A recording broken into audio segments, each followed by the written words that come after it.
and welcome to the news on channel 153. I am here on tonight's show with experts on the French, Russian, and Chinese revolutions.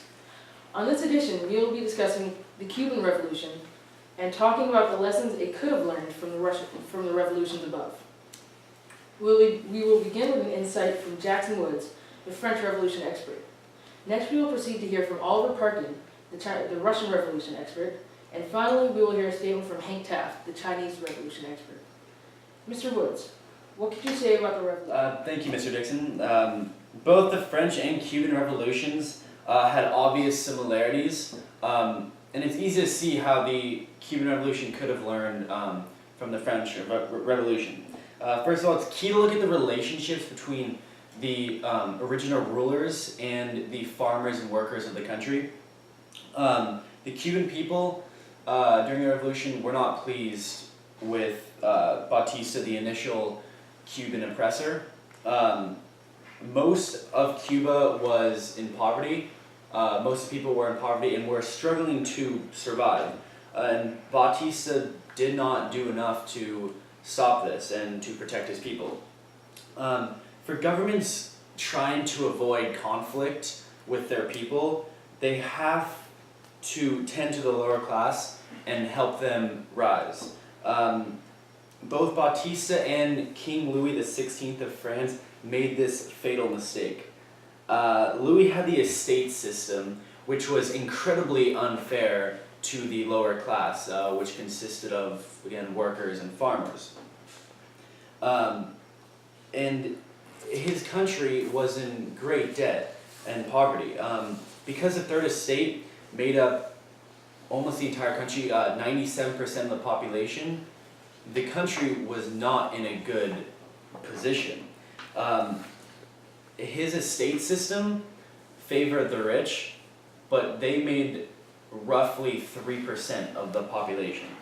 You can't run a country effectively when you only have support of 3% of the population.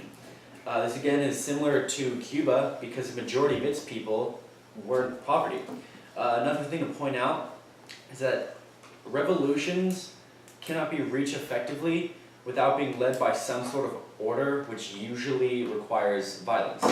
If you look at the two revolutionary leaders, Robespierre of the French Revolution and Fidel Castro of the Cuban Revolution, both of their goals could not be reached without violence. Leaders throughout history have often led through violence and have successfully because their violence is eventually justified in the end if the end goal is virtuous. This is why Castro's acts were justified, because he was performing his actions in order to help the society and his people of Cuba. All revolutions, both new and old, are only to be successful through both order and violence. Overall, what I'm saying is that using violence to gain virtue is important for success and to rule a country successfully. However, as a ruler, you also need to make sure the lower class is not being dragged behind. That is the key to running a country. Mr. Woods, a lot of good points made. Obviously focusing on the fair treatment of the citizens of the country. Also, that the violence, if any violence is used, must be justified. And also that if any violence is used, it must be virtuous and leading to a certain goal and successfully leading to that goal. Now to our expert on the Russian Revolution, Oliver Parkin. Thank you, Mr. Dickson. As you stated before, I am here to provide an insight in regards to what the Cuban Revolution could have learned from the Russian Revolution. As you know, the Russians were the founder of the governmental system known as socialism, or more commonly known as communism. These governmental ideals were originated by a man named Karl Marx, a revolutionary thinker of the time. And these ideas were later adapted by Lenin when Russia's government actually began to change. I believe that these revolutionary pioneers and leaders had good ideas about government and the way society should be run, which were manifested in their communist government. However, it is difficult to successfully implement these ideas into a society because they are simply not practical.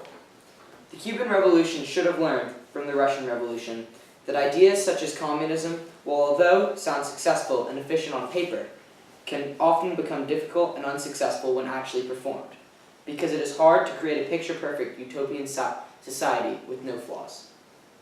In addition to this, Lenin stated that a communist and socialist government should vary depending on the country, and that Marx's beliefs were only a structure for the ideals, and could be adapted to fit the necessities of a specific nation and government.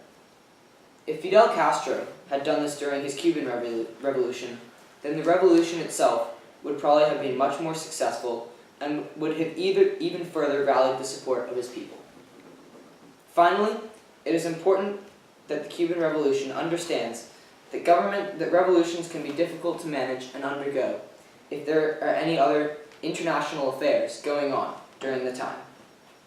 In the Russian Revolution, this main international affair was World War II, and often ended up interfering with the revolution.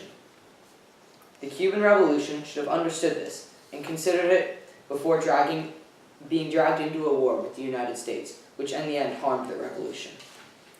Overall, the three most important things that the Cuban Revolution should have learned from the Russian Revolution were that ideas can seem successful, but often be much harder to execute.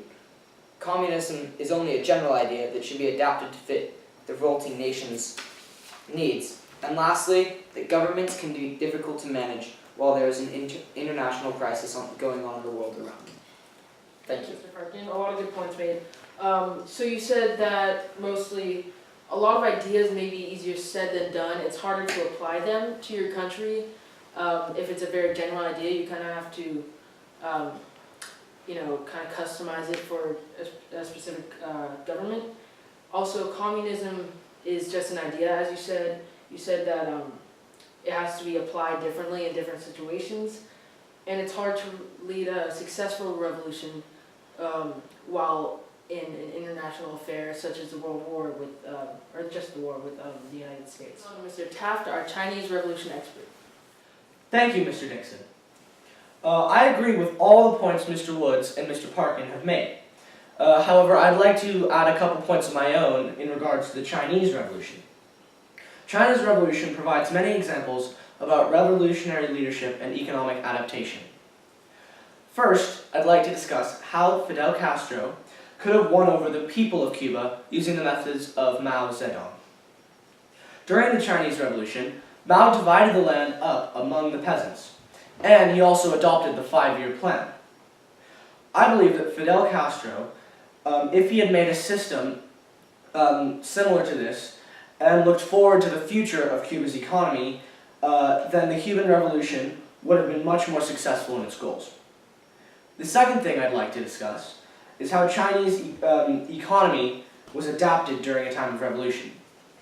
After Mao's Great Leap Forward, he adopted a form of capitalism for China's economy when the economy was bad. And Fidel Castro could have helped apply a form of this during Cuba's economic crisis. Lastly, I'd like to add on Mr. Parkin's points about external problems during a revolution. During the Chinese Civil War, the Japanese attacked the Chinese army during the civil war between the nationalists and the communists, and this drastically affected the Chinese Revolution. So, as Oliver stated, Castro should have kept this in mind before he entered the war with the United States.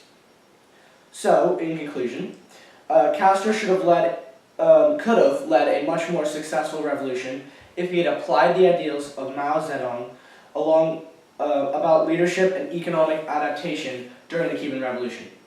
Also, if he had done these things along with not dragging Cuba into a war with the United States, I believe the Cuban Revolution would have been drastically more successful in its goals. Thank you, Mr. Taft. Obviously, you said a lot about the revolutionary leaders needing to win over their citizens, and also needing to gain their respect in that way. Also, how economic adaptations can be made to improve the economy in the midst of a revolution and to meet the citizens' needs. And expanding upon Oliver Parkin's point about the international affairs and how that can affect a revolution. As you can see, there are many lessons that could have been learned from each revolution. A big catalyst in the Cuban Revolution was the poor economy, and all the other revolutions have much experience with this, including the 5-year plan of the Chinese, and both the Russians and the Chinese going to war during the revolution, which took a great financial toll. Another very important point that was made for all of these revolutions was the unfair treatment of citizens. In all cases, the poorer class or working class was unfairly treated, both economically and in the rules enforced on them, even in the Cuban Revolution. This goes to show that treating people fairly can go a long way in avoiding a struggle and can definitely avoid a brutal and possibly unsuccessful revolution. Good night, and stay classy, San Francisco.